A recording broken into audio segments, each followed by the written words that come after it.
ဒီအိမ်ရှင်မတွေအနေနဲ့ကအိုးတွေမှာရေချိုးစီချိုးတွေကတ်နေတဲ့အခါမှာ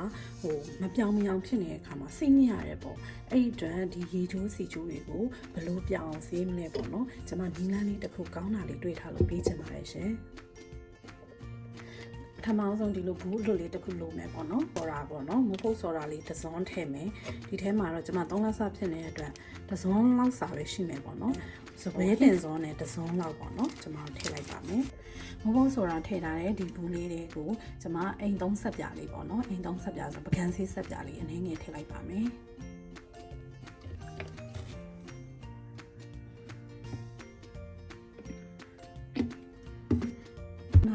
အဲ့ဘူးတွေကိုပဲကျမတို့ရှာလကာရည်လေးအနည်းငယ်ထည့်လိုက်ပါမယ်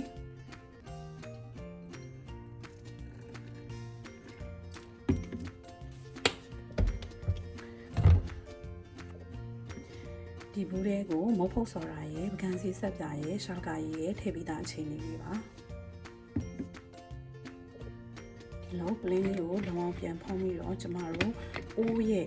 ညစ်ပတ်နေတဲ့နေရာတွေကိုအနှံ့အောင်ပေါ့နော်ကျမတို့ပတ်ဖြန်းပါမယ်ဒီမှာစီချိုးရရှိနေနေရပါအဲ့ဒါကိုကျွန်မအနှံ့ပတ်ဖြန်းပါမယ်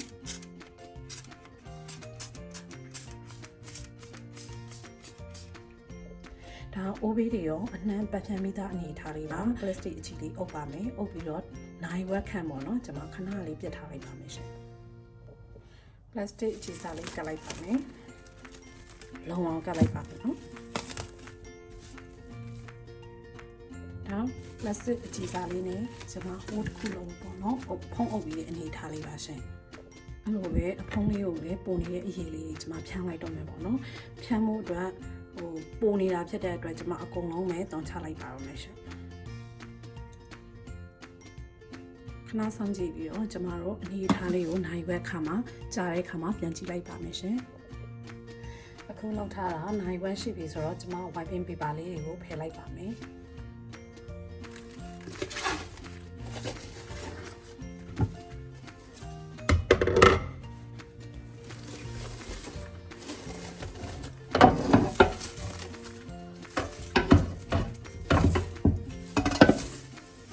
ကျွန်မမချွတ်ရသေးဘဲနဲ့တော်တော်ကျွတ်နေပါပြီခုကျွန်မအိုးတိုက်ဖို့ပြင်ဆင်မယ်ပေါ့နော်အိုးတိုက်တဲ့အခါမှာဒီဘေးစင်လေးကိုပေါ့ကျွန်မခုနကရေနွေးကိုကြွတ်ကြွတ်ဆူအောင်တည်ထားတဲ့ဟာလေးကိုထည့်လိုက်ပါမယ်အဲ့ရေနွေးလေးကိုကျွန်မကပကံဆေးဆက်ပြပေါ့နော်အနည်းငယ်ထပ်ထည့်လိုက်ပါမယ်ပြီးရင်ကိုခံနိုင်တဲ့ပေါ့ရေအေးအေးလေးနည်းနည်းထည့်ရောပါမယ်ပကံဆေးဆက်ပြလေးပါ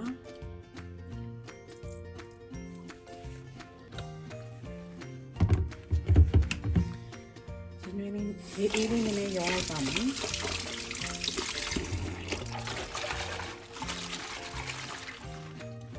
ကိုခံနိုင်လောက်တဲ့အနေထားရပြီဆိုရင်ကျွန်မအိုးလေးစတိုက်ပါမယ်အဲ့အိုးကိုတန်ဂျုပ်ဖတ်အစနဲ့စတိုက်ပါမယ်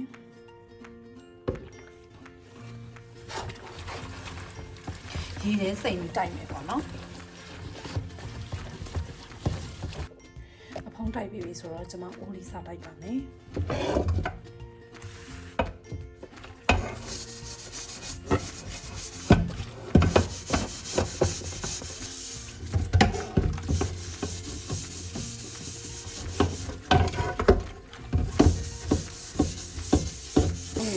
ရေတန်လေးဆေးချလိုက်မှာပေါ့နော်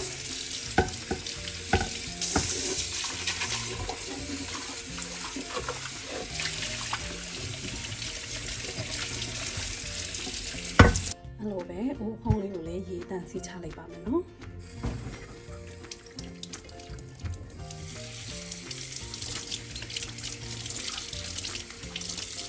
အိုးဖုံးလေးမှာလည်းပဲစီကြီးရေလုံးဝမရှိတော့ပါဘူးရှင်မှာအလွယ်တကူရှိတဲ့ပကံဆေးဆက်ပြားရဲ့ရှောက်ကားရဲ့မုတ်ဖုတ်စော်ရာရဲ့အသုံးပြုပြီးတော့အိုးလေးတွေကိုစီဂျိုးတက်နေတဲ့အိုးလေးတွေကိုကျမတို့ပြောင်းဆင်းအောင်ဆင်းနိုင်ပါတယ်။နောက်ထပ်လည်းကျမဒီထက်ကောင်းတဲ့နည်းကောင်းလေးတွေကိုမျှဝေပေးမှာဖြစ်လို့ကျမရဲ့ YouTube channel လေးကို like and subscribe လုပ်ထားပေးဖို့မေတ္တာရပ်ခံချင်ပါတယ်ရှင်။အားလုံးကိုကျေးဇူးတင်ပါတယ်ရှင်။